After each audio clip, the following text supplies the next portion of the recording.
Hi everyone, Lee Pacchia here from Mimesis Law. I'm joined now by Professor of Law at New York Law School, Robert Blecker. Good to see you again. Welcome. Good to be here. So let's talk about this New York Times article that came out a couple weeks ago. It talked about how the federal government and all its agencies and departments has just had this tremendous increase in the numbers of undercover agents and undercover work that it's conducting. The numbers are really, really dramatic. It's a wild piece. I suggest you all go check it out. When Robert Blecker reads that type of article, what does he think? He thinks that we're seriously threatened. We're seriously threatened by undercover operations themselves. This is a big departure from the way things were done previously, no? The first allocation of money for an undercover operation, FBI undercover sting, was not before 1976.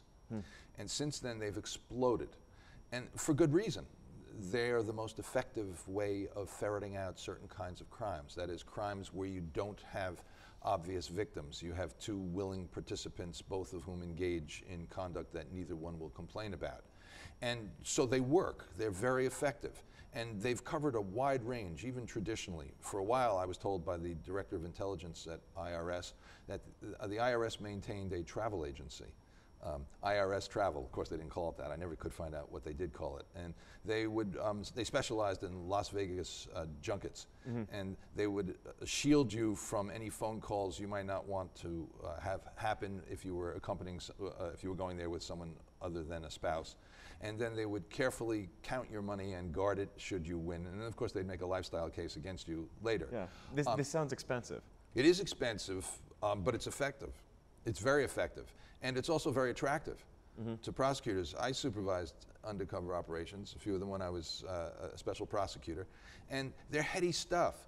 I mean, here you are watching a world where the bad guys think they're getting over on you and on the government and on the, well, they don't know it's the government, on other people, and really you're the puppeteer up top, pulling the strings where you know what's reality and people aren't who they seem to be. They're very effective, and piece by piece in isolation, they're very attractive. I mean, for example, undercover agents have posed as out-of-town tourists, let's say from Asia, who land in Kennedy Airport, then grab a cab and tell them where they want to go in a thick accent.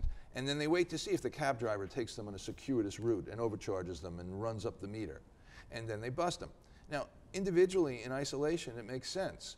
And kids, trying to see if they, underage kids, trying to see if they can buy cigarettes or other illegal substances. It's attractive to stop store owners from doing that. But collectively, when you add it together, what you do is you sacrifice and you jeopardize something very fundamental, something very vital. And that is an open society, a trusting society, where you can count on people being who they seem to be. You know, 2,400 years ago, Aristotle warned that the hallmark of a tyranny was the assumption that government agents were everywhere. Right. And what the New York Times article shows is that increasingly, there's a lot of them now. There is a lot of them. But it sounds like we're having a discussion here where it's neither good nor bad. It's kind of in between. It's in this gray area. That said, how can we have countervailing, or do we have countervailing interests that try to keep this tremendous growth that we've seen in this type of activity somewhat in check? Well, there are two ways to keep them in check. One, of course, is to rely on the good faith and the intelligence and common sense of prosecutors who will use this technique only for certain kinds of cases, for the worst of the worst. I mean, I'm all in favor of stings and scams to go after terrorism as a counterterrorism measure. And mass murder and hired killing. But on the other hand, I'm not in favor of it for relatively trivial crimes. I mean, they used it recently in Las Vegas to go after a Chinese gambling operation. And they cut the internet connection. They were operating out of a hotel in Vegas. And the government cut the internet connection, waited for the gamblers to protest, or at least call the hotel saying, we've lost our internet, could you please send up repair people? And of course the repair people were FBI agents posing as internet, and then asked them, can we come in, can we look at your computer? And they said, of course. Right. The moment they invited them in, they lost all Fourth Amendment protections. There was no warrant, but they didn't have to have one because it wasn't an illegal search because they were invited in. It was deceptive. And so they got them and they busted them. And for terrorists, yes. Gambling in Las Vegas, Come on. Yeah. But the other way, so one is to rely on the restraint of the executive, of the prosecutors. And the other way, of course, is the entrapment defense. We have That's where I wanted to go next. I would imagine this dynamic, this changing dynamic, has an effect on entrapment law. Well, it does. I mean, is entrapment law changing as a result? It's been evolving. I mean, the problem has gone, and the claim of entrapment has ancient lineage. We go back to the Garden of Eden. The first time the entrapment really came before the United States Supreme Court came out of a post-World War I case, Sorrell's, during Prohibition, where a government agent wandering around approached an innocent person and asked him for some booze, and the farmer said, no, I don't have any, there's no booze around here that I know of. And then he started talking about World War I. Oh, you served also? So did I. And they swapped war stories. Listen, I'm really parched. Do you have any, can I get some booze? No. And then they talked some more a couple hours later. Come on, an old war buddy. Surely you must know I'm not from around here. I'm a stranger. And he said, yeah, I can get you some. And he got him, busted. And it went up to the United States Supreme Court, and the United States Supreme Court unanimously reversed the conviction, finding that he was entrapped. But they disagreed as to why. And then and the court split into two factions, and again they split into two factions in the second major case, a case called Sherman, which is even more pathetic. A guy was going to a doctor's office for heroin to try to break a heroin habit, a bad heroin habit, and an undercover agent was sent in there to have appointments around the same time. And finally, after a few months, they'd struck up conversations, et cetera, both going for treatment. He says to the target, look, this isn't working for me. I need some stuff. Can you get me some stuff? I really need some stuff. And the guy said, no, I'm trying to break this addiction. I'm doing everything I can. He said, come on, please, for me, wouldn't you? Not you, don't go back, but for me, okay. And he gave him some stuff, and he was busted. And again he was convicted, and again it went up to the United States Supreme Court, and again they unanimously reversed, and again on the basis of entrapment, and again they split as to why. And so what we got from these cases were two views of entrapment: objective entrapment and subjective entrapment. Objective entrapment focuses on the government. Did the government engage in behavior that makes it substantially likely that they are making a criminal out of an innocent person? Have their standards of behavior gone below a minimum threshold that we're willing to accept? Do they pose a threat to us? And if so, then the conviction will be reversed on the grounds of entrapment, objectively considered.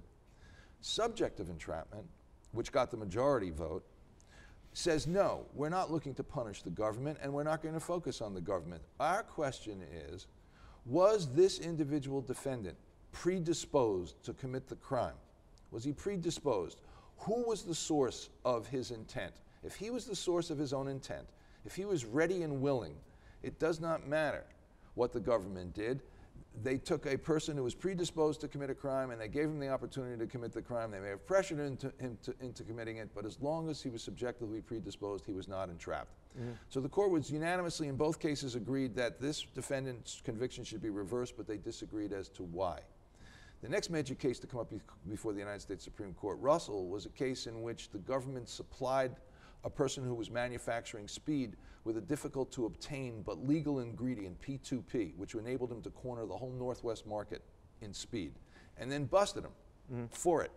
And again, it went up to the United States Supreme Court, and the United States Supreme Court in this case refused to reverse the conviction, saying that he was predisposed. He had been dealing in speed in a small way, and all they did was to take his predisposition and give him an opportunity to increase his market share.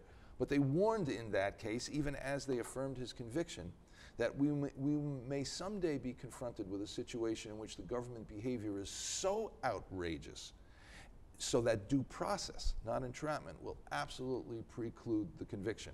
But that argument has never succeeded. And so what we were left with was a split within the court as to whether it would be subjective entrapment or objective entrapment. And they finally settled that one in yet another case called Jacobson. And that was a case in which a guy ordered child pornography in Nebraska when it was legal. And then it was outlawed. And then the Postal Service started pressuring him. An undercover operation. Don't you want to see what the government won't let you see? Don't you want to see? And they approached him, I think, 25 times over 2 years, and finally he bought some. And then the government busted him, and they didn't find anything else except for what he ordered through the government's pressure.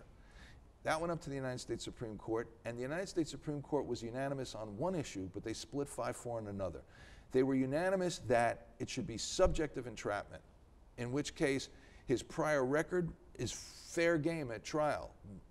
Rumors, innuendo are all fair game, and they were unanimous. The question should be, was he predisposed? But they split over a very important issue, and that was predisposed as of when? Predisposed at the moment the government agent first appears at the scene, or predisposed by the time that the government suggests the crime? And this is, while it might strike you as subtle, this is really a very important point, because the government can soften you up. You may, for example, in a retirement community in which elderly people are in the last phase of their life and someone appears on the scene, a new resident in the community, and he's got something that's really very valuable. He's got a driver's license. And he's always willing to pick up the kids when they come in to visit in the airport, and he's willing to go shopping, etc. And months pass, and conversations are intense, and time hangs heavy, and new friendships form quickly. And then one day he says, look, I've got a couple $100,000 I need for you to park in your bank, and don't ask me any questions about it. And this happened, and these were the days when we had this thing called interest. I don't know if you know what that is, but once upon a time you used to get money for your money in the bank, and maybe someday we will again. But in any case, so he says, look, do me a favor, just take this money, put it in the bank, don't ask any questions. When I ask for it, I trust you.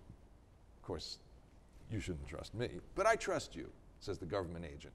So just take the money, deposit it, and when I ask for it back, give it to me, and you can keep whatever interest there is. And the person has a vague suspicion that this is dirty money, but this is a friend. Right. Do it for a friend. So he does it, and he gets busted for laundering money.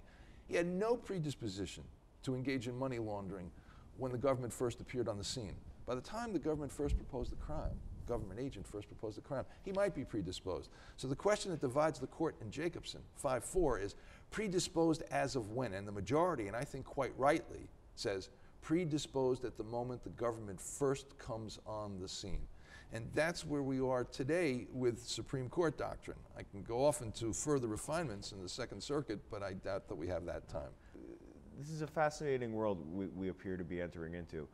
For those interested, what should we be looking at going forward? You should be looking at government restraint. You should be looking at exposés. We should be seeing whether the government's starting to get the message from media pushback and hopefully expert pushback. And we should be both encouraging the government, in my view, to use these undercover operations to go after really serious crime. This is in this post-9/11 world of terrorism where we're threatened with nuclear, biological, and chemical weapons. I want the government to be aggressively engaging in undercover operations. I want the government to be going after murderers, mass murderers, and the like. But we've got to keep the government in check, because we're threatened with the loss of something very precious, and that is our open, our trusting, our free society. Yeah, discretion is key. Again, fascinating area of law. Robert, thanks for coming by and talking to us, and I'm sure we're going to be talking about this again. Thanks for having me, Lee. That's Professor Robert Blecker from New York Law School. If you'd like to see more of the stuff they're working on here, go check them out online at nyls.edu. I'm Lee Pacchia. See you next time.